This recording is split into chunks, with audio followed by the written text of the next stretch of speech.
Assalomu alaykum akalarimiz, ukalarimiz. Qashqadaryoga 2026-yil kirib keldi. Mana sizlarga qachon kirib kelar bilmayman. Akamiz ham kelib qo'ydi. Akamizni qo'llakini hazillashib ham stolbada o'ylamaylar. Aka nima bilan shug'ullanasiz? Buni ko'tarib olasiz. Qo'lim qaltirayapti-da.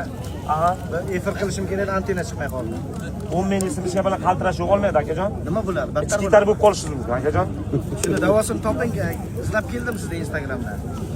Nakasga tashlagan ekansiz mana shu. Bir shimib ko'rasizmi sizga akajon? Sho'rma. Yo'q, sho'rmas. Sho'rmas.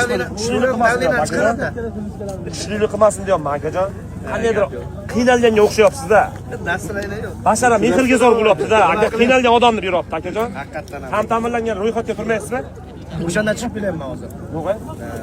Xudo xolasa aka 10 ming simichka bilan aka sizga butun hayotingizni o'zgartirib yuboradi. Turtki bilan simichka akajon.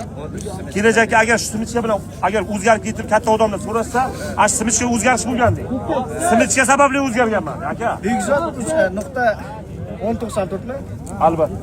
Xudo xolasa qadrdonlarim like bosib kuzatib boringlar. Bundan zo'rlari bor, akamizni ham obunachilari obuna bo'lib qo'llab-quvvatlayveringlar. Akamiz zo'r inson. Hamma sog' bo'lsin, dimoq chog' bo'lsin. Mana aka, nima kerak? Xalqim, aldam